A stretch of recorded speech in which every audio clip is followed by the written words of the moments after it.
श्री जगन्नाथ महाप्रभु के भक्त श्री सदन कसाई, सदन कसाई जो थे वो मांस बेचते थे, यही उनका काम था।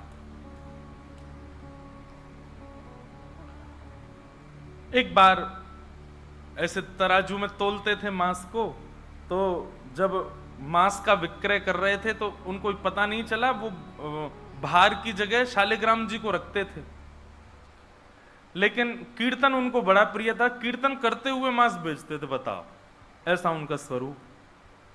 एक बार एक महात्मा वहां से निकल रहे थे, तो महात्मा ने जैसे ही देखा, वो तो देखते ही पहचान गए, मुंह पे कपड़ा रख करके जा रहे थे, तो देखा कि ये तो शालिग्राम जी हैं। तुरंत, अरे तुम क्या कर रहे हो, बहुत बड़ा पाप है, ये तो साक्षात शालिग्राम जी हैं। उसने कहा महाराज मुझसे गलती होगी, मुझे तो पहचान है नहीं। बोले लाओ इनको मुझको दो। शालिग्राम जी ले लिए महाराज, जाकर के शुद्ध नदियों के जल से स्नान कराया, पंचामृत स्नान कराया, इत्र लगाया, चंदन लगा करके चांदी के सिंहासन पर बैठा के माला पधरा दी, ठाकुर जी का कीर्तन, बढ़िया खीर बना के भोग लगाई और खूब रोए। महात्मा बोले कि नाथ आप भी कहाँ के कसाई के यहाँ बैठे थे, अब आप विराजो, प्रेम से रतन सिंहासन पर विराजो।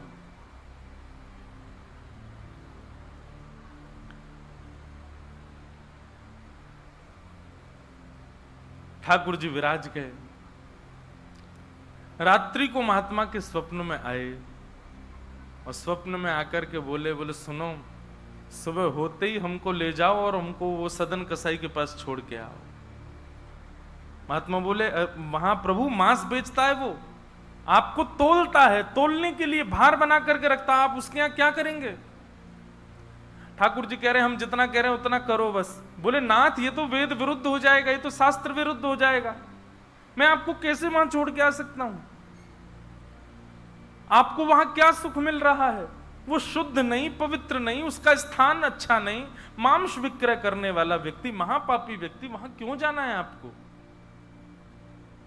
ठाकुर जी बोले कहीं पर हमको स्नान करने में सुख मिलता है, कहीं हमको सिंहासन पर बैठने में सुख मिलता है, कहीं भोजन करने में सुख मिलता है, कहीं माला पहनने में सुख मिलता है, सदन कसाई के हमको लुढ़कने में सुख मिलता है।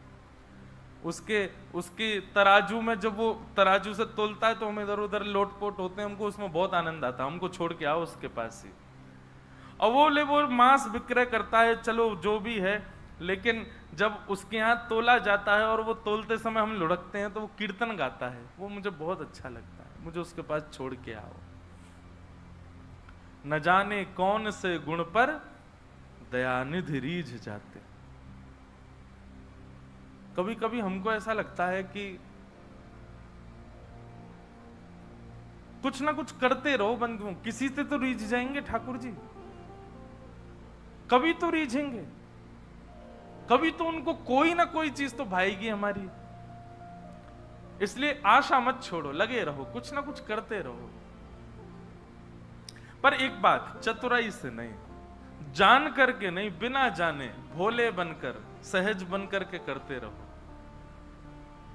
ना जाने किस भाव से रीझ जाए। सदन कसाई के पास महात्मा वापस आ गए और आकर के शालिग्राम जी देने, सदन कसाई बोले नाथ यहां क्यों ले आए इनको दोबारा, यहां तो मांस बिकता हूं मैं, बहुत गंदा स्थान है ये। बोले धरो इनको अपने पास ही। ठाकुर जी रात में स्वप्न में आकर के कह के गए कि उनको तुम्हारे संग ही रहना है। मुझे कथा पढ़ते समय लग रहा था सदन कसाई की क्या स्थिति हुई होगी जब महात्मा ने कहा कि ठाकुर जी ने स्वप्न में आके कहा कि उनको तुम्हारे पास ही रहना है। हाथ पांव कांपने लगे, नेत्रों से अश्रुधार गिरने लगे सदन कसाई के। मन में विचार करते हुए कहता है कि मैं इतना पापी, इतना गंदा इंसान, और ये ठाकुर जी मुझसे मिलने के लिए मेरे पास चले आए। मैं इनके लिए इतना भी नहीं कर सकता कि ये दूषित काम ना करूं। ज्यादा से ज्यादा क्या होगा, भोजन ही तो नहीं मिलेगा मुझे, धन ही तो नहीं कमाऊंगा, लेकिन इससे बड़ा और धन क्या चाहिए कि ठाकुर जी मेरे से मिलने के लिए व्याकुल हो रहे हैं। उसी समय सदन कसाई ने अपनी दुकान बेच दी, सब काम बंद कर दिए और बस अपने ठाकुर जी के लिए जीवन जीने लगा। आप मुझसे मिलने के लिए तड़प रहे थे नाथ, अब मैं तड़पूंगा आपसे मिलने के लिए, मैं आऊंगा आपसे मिलने के लिए। और निकल पड़े सदन कसाई जगन्नाथपुरी की ओर। पूछा लोगों से, कहां है पुरी? लोगों ने दिशा बता दी। बोले वहीं विराज रहे हैं जगत के नाथ, वहीं विराज रहे हैं साक्षात नंदन नंदन। एक बात बताएं बंधुओं, सतयुग, त्रेता, द्वापर, कलयुग, 4 युग हैं। सतयुग के पूज्य ठाकुर जी, अर्चनीय ठाकुर जी हैं श्री बद्रीनाथ भगवान। सतयुग के जितने भी लोग हैं उनकी मनोकामना पूर्ति हो, उनकी सिद्धि पूर्ति हो, उनकी अर्चना का केंद्र हो, उनकी साधना का केंद्र वो बद्रीनाथ ही है। सदन कसाई निकल पड़ा जगन्नाथपुरी की यात्रा पर। बस बार बार उसके मन में एक ही भावना आती है, आप मेरे से मिलने के लिए तड़पे थे, आप मेरे पास रहने के लिए तड़पे थे, मैं आऊंगा आपसे मिलने के लिए। और निकल पड़ा। कीर्तन की टोलियां जा रही हैं, वैष्णव जन नाचते गाते हुए जा रहे हैं। जैसे जैसे वैष्णवों की टोलियां और कीर्तन की टोलियां निकलती हुई देखे सदन कसाई, उसका मन हो कि मैं भी चला जाऊं। तो जो लोग पहचानते थे वो लोग कह देते थे, अरे कसाई है ये। तो सब लोग उसको कहते, भाई तुम हमसे दूर चलो, हमारी टोली में चलोगे, हमारे संग बैठ के खाओगे पियोगे, हम सब अपवित्र हो जाएंगे। जिस मार्ग पर सब लोग चल रहे हैं सदन कसाई उस मार्ग से उतर करके चल रहे हैं। कहीं मैं इस मार्ग पर चलूंगा, मेरे चलने से मार्ग अपवित्र हो जाएगा। और स्मरण कर रहे हैं महाप्रभु श्री जगन्नाथ जी का। चलते चलते बंधुओं, मुझे ऐसा लगता है आजकल तो ऐसे चित्र हो गए हैं, हम लोग कहीं भी दर्शन कर लेते हैं महाप्रभु जी का। उस काल की बात है जब चित्र भी नहीं होते थे, तो कई लोग तो पहली बार ही जगन्नाथ जी को देखते थे। कैसा स्थिति होती होगी उन लोगों की, कैसा भाव रहता होगा उन लोगों का।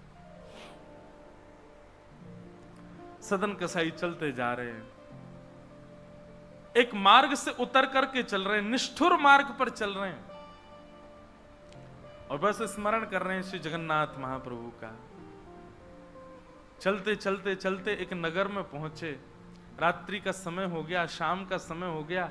तो एक भवन बना था, घर बना था, उसी के बाहर ही सदन कसाई बैठ गए।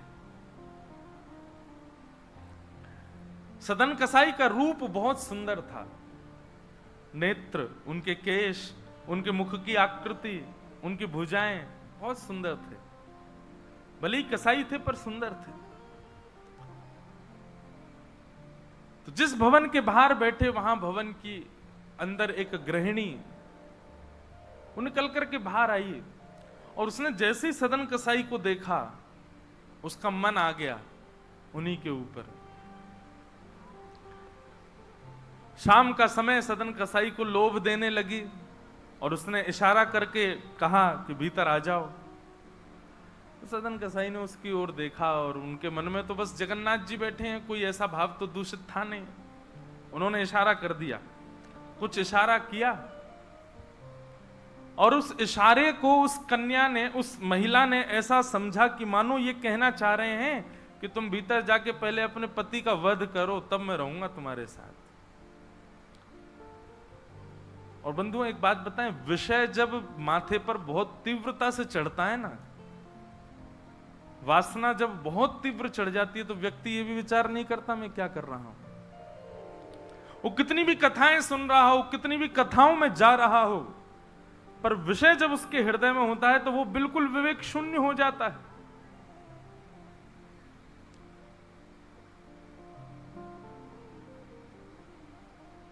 विषयों का मतलब, विषय भोगने से पाप कम लगता है, पर विषय जब सिर पर हावी होता है तो उस समय जो हम विवेक शून्य हो जाते हैं उससे पाप ज्यादा लगता है हमको।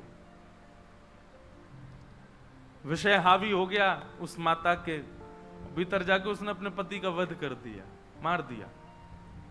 और बाहर आकर के सदन कसाई से कहा, अब तो चलो, मैंने अपने पति को मार दिया, चलो मैं और तुम ब्याह कर लेते हैं। सदन कसाई बोला, देवी ये तेने क्या किया? मैंने तो नहीं कहा था कि तुम मारो।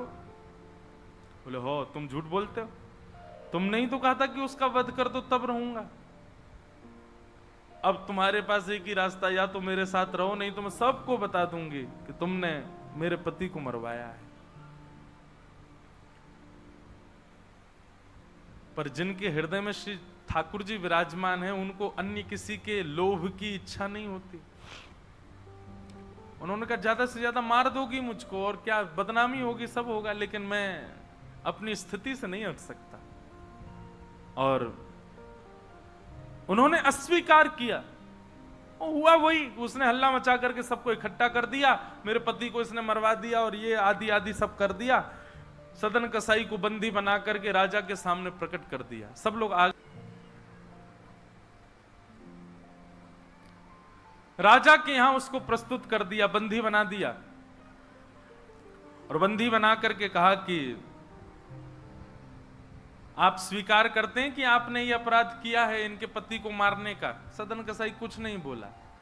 बोले क्योंकि पक्ष तो पूरा उन्हीं की तरफ जाने वाला, मैं कितना भी मना करूं, मैं सफाई क्या दूंगा, मैं कैसे प्रस्तुत करूंगा, मैं विवाद कैसे करूंगा? वैष्णव का स्वरूप होता विवाद में नहीं पड़ता। वो चुपचाप खड़े रहे, बस मुस्कुराते रहे। बोले अब सत्य तो ठाकुर जी जानते हैं, मैं अब आपको कैसे बताऊं कि मैंने नहीं किया। मैं कहूं कि मैंने नहीं किया तो मेरे पास कोई प्रमाण नहीं है ना देने का कि मैंने नहीं किया। और प्रमाण देने के लिए, इकट्ठा करने के लिए, इतने प्रपंच में पढ़ने के लिए मैं नहीं निकला हूं। मैं तो जगन्नाथ जी से मिलने के लिए, आपको जो दंड देना है बस मृत्यु दंड मत देना, बाकी जो दंड देना है दे दो, मुझे जगन्नाथ जी का दर्शन करना है।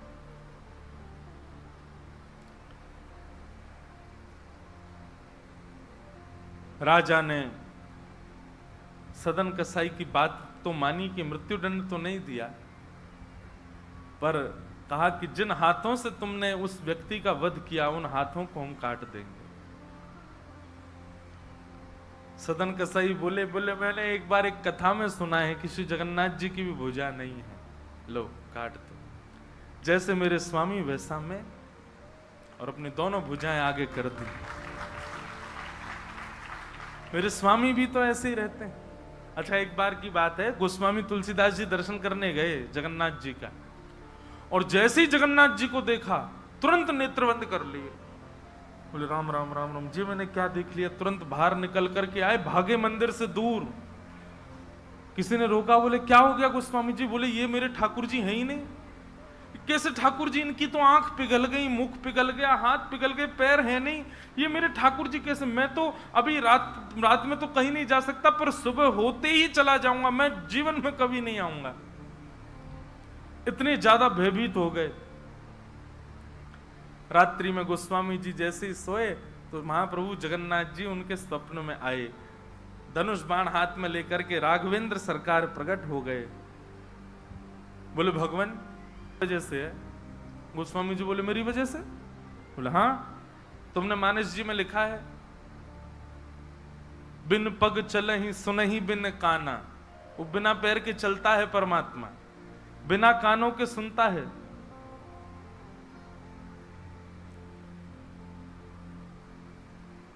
निज कृत कर्म करहु विधि नाना। बिना हस्त कमल के कई सारे काम कर देता है। अब आपके पास दो ही तरीके हैं, या तो हमारे इस रूप को स्वीकार करो, नहीं तो चौपाई को जाके मिटा दो मानस जी से। तब गोस्वामी जी को भेद पता चला। जय हो भगवान, क्षमा करो मुझे, मैं तो आपके रूप को जान ही नहीं पाया। तो अगले दिन दर्शन करने गए, तब वही रूप, बिन पग चलहि, बिना पैर के चलते हैं। और ऐसे कोई दुनिया का ठाकुर नहीं चलता जैसे जगन्नाथ जी चलते हैं। कोई भी ऐसा प्राचीन मंदिर आप बताओ जिसका ठाकुर निकल के बाहर आता हो, पूरे वैष्णवों के मेला के साथ में चल के जाता हो, एकमात्र श्री जगन्नाथ जी। और सुनो, आप लोग कभी दर्शन करना, श्री जगन्नाथ जी मंदिर में जाओगे तो जो गरुण स्तंभ है, जहां पर गरुण जी विराज, सब लोग गले मिलते हैं, वहां पर उस गरुण स्तंभ के पीछे भोग घर है ठाकुर जी का। ठाकुर जी का जो प्रसाद है वो वहां रखा जाता है, गरुण स्तंभ के पीछे। और श्री जगन्नाथ जी कहां बैठे हैं? भीतर गरुण स्तंभ वाला सभागृह, फिर उसके बाद एक सभागृह और है, फिर तीसरे गर्भगृह में वहां जगन्नाथ जी बैठे हैं। मतलब जगन्नाथ जी से और जगन्नाथ जी का जो भोग घर है, जहां पर भोग रखा जाता है, वो कितना दूर है? 1 2 3 तीसरी बेड़ी पार करके है। और आप कभी भी देखना, महाप्रसाद का भोग वहीं लगता है। ठाकुर जी को इतनी दूर रखा जाता है भोग, क्यों? बोले महाप्रसाद रखने के बाद में और मंदिर जब बंद हो जाता है थोड़ी बहुत देर के लिए, हम खुला भी रहे वैष्णव दर्शन करें, भोग घर का किवाड़ खोल देते हैं। इतनी दूर से ठाकुर जी कैसे भोग लगाते हैं? बोले आजान बाहु है ना, ऐसे भुजा करके ऐसे भोग लगाते ठाकुर जी, लंबी लंबी भुजाओं से, अपनी भुजाओं से भोग लगाते हैं। तो बिना हाथों के सब क्रिया कर रहे हैं, बिना कानों के सुन रहे हैं, बिना पैरों के चल रहे हैं। सदन कसाई ने अपने दोनों हाथ आगे किए और राजा के दूतों ने उनके हाथ काट दिए।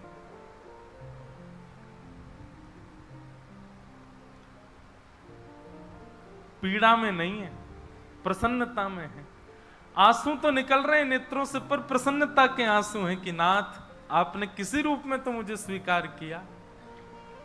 चलते जा रहे हैं, रक्त बह रहा है दोनों तरफ से। बस रास्ते में एक ही प्रार्थना कर रहे हैं, नाथ है तो ये शरीर ही, और यही माध्यम है मुझे आपके दर्शन का। इसमें जो ये पीड़ा हुई है, जो रक्त संचार हो रहा, रक्त जो निकल रहा है, बस इससे केवल ठाकुर जी इतना रक्त बचने देना भीतर कि मैं जगन्नाथपुरी पहुंच जाऊं, आपका दर्शन कर लूं, उससे पहले मेरे प्राण ना निकल जाए। और चलते जा रहे हैं। ऐसी लगन हमको कभी नहीं लग सकती बंधुओं, इस जन्म में तो नहीं लग सकती। हम लोग केवल बड़ी बड़ी बातें कर सकते हैं, बड़ी बड़ी बातें सुन सकते हैं, ऐसे प्रेमी हम जगन्नाथ जी के कभी नहीं बन सकते।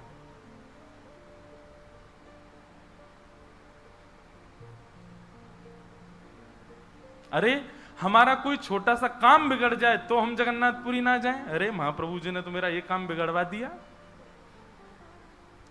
यहां तो हाथ पांव कटवा देते हैं वैष्णव ठाकुर जी से मिलने के लिए। सदन कसाई जैसे ही श्री क्षेत्र में उन्होंने प्रवेश किया, और जैसे ही प्रवेश किया ब्रह्म वेदी पर श्री जगन्नाथ जी झूमने लगे। पुजारियों ने जाकर के कहा, महाप्रभु जी आज्ञा करें, आप इतने प्रसन्न क्यों हैं? बोले मेरा एक भक्त आया है, वो बेचारा बहुत कष्ट में है, आप लोग तुरंत पालकी लेकर के जाइए और उसको लेकर के आइए यहां पर। पुजारी सब पालकी लेकर के दौड़े और पुरी में प्रवेश कर रहे वैष्णवों से पूछने, अरे भैया महाप्रभु जी का कोई भक्त आया है क्या? महाप्रभु जी ने पालकी भेजी है उसको ले जाने के लिए। महाप्रभु जी आज बड़े प्रसन्न हैं, उनका कोई परम वैष्णव भक्त आया है। तो सदन कसाई ने जैसे ये बात सुनी कि पुजारी हल्ला कर रहे हैं, कोई बहुत बड़ा भक्त आया है, महाप्रभु जी ने उसके लिए पालकी भेजी, तो सदन कसाई इतने खुश हो गए, बोले आज ठाकुर जी के दर्शन तो होंगे, उनके एक प्रिय भक्त के भी दर्शन हो जाएंगे, कितना मेरा सौभाग्य होगा। और रही बात, मैं तो बहुत बड़ा पापी हूं, मैं तो रास्ता भर यही सोचता आ रहा था कि मैंने इतना पाप किया, इतना मांस बेचा है जानवरों का, महाप्रभु जी पता नहीं मुझसे नाराज होंगे, पर आज लगता है कोई परम वैष्णव भक्त आया तो महाप्रभु जी का मूड बढ़िया होगा, आज प्रसन्न होंगे। तो प्रसन्न मुद्रा में ठाकुर जी बैठे होंगे, तब मैं दर्शन करूंगा तो मेरे सारे अपराधों को क्षमा कर देंगे। वहां तो भीड़ लग गई पालकी के पास में, बोले हम हैं परम भक्त, और वो सदन कसाई दूरी खड़े हैं। बोले इनमें से कोई होगा जो पालकी में बैठेगा, आज पहले उसको प्रणाम करूंगा फिर महाप्रभु जी को करूंगा। वहां तो इतनी भीड़ लग गई कि पंडा पुजारी पालकी लेके जान बचा के भागे वहां से, क्योंकि सबको लगता है कि हमसे बड़ा भक्त तो कोई है ही नहीं।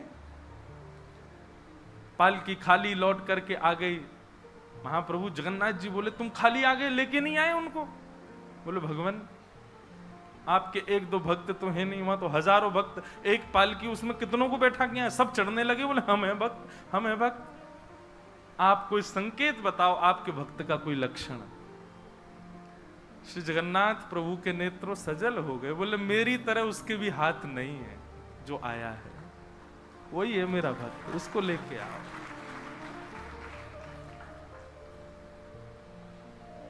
पुजारी पालकी लेकर के दोबारा गए, देखा तो जब श्री क्षेत्र आया ना, तो श्री क्षेत्र आते ही अब सदन कसाई चल करके नहीं जा रहे हैं, दंडवत करते हैं, लेट जाते हैं और फिर लेट करके उठते हैं, फिर आगे बढ़ के फिर लेटते हैं, फिर उठते हैं, दंडवती परिक्रमा की तरह भीतर जा रहे हैं। उसमें भी भुजा नहीं है उनके पास में, लेटते हैं तो उठते कैसे हैं, ये देखने पर ही लोगों का हृदय द्रवित हो जाता है।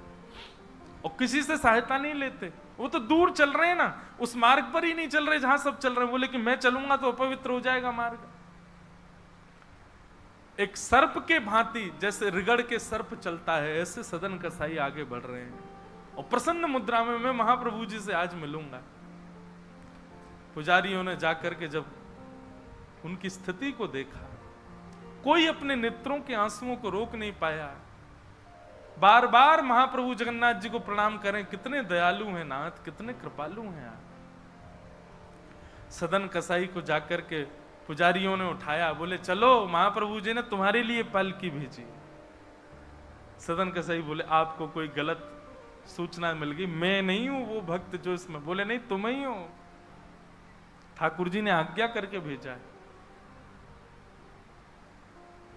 सदन कसाई बोले अगर मैं पालकी में बैठा तो मेरे अभी प्राण निकल जाएंगे। आप सबसे प्रार्थना है मेरी, मैं महाप्रभु जी की आज्ञा स्वीकार करता हूं, मैं आपके संग चल दूंगा, लेकिन पालकी में नहीं बैठ सकता।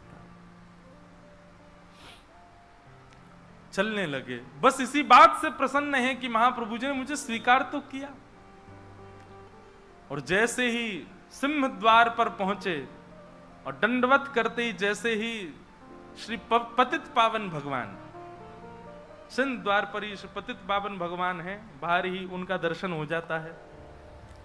उनको देखा, देखते ही बोले ये पतित पावन भगवान है, श्री जगन्नाथ जी के ही समरूप हैं। पहले इनका दर्शन करते हैं, फिर जगन्नाथ जी का दर्शन होता है। जैसे ही दंडवत किया, अभी तक तो उनको ग्लानि नहीं थी कि मेरे हाथ नहीं है, पर अब दंडवत करते समय उनको तनिक एक ग्लानि सी हुई, काश मेरे हाथ होते तो मैं भी ऐसे दंडवत करता, दोनों भुजाएं आगे कर लेता। और इस भाव से जैसे जो शेष भुजा थे थोड़े से, उनको आगे करके रुदन करने लगे सदन कसाई। इतने में ही उनके भुजा निकल करके आ गई और ठाकुर जी ने भुजा प्रदान करके उनके दंडवत को स्वीकार किया। श्री जगन्नाथ महाप्रभु की। ऐसे महाबाहो, ऐसे हमारे महाप्रभु श्री जगन्नाथ, वो ये विचार नहीं करते हैं कि आप कौन हो, क्या हो। आज मुझे एक व्यक्ति ने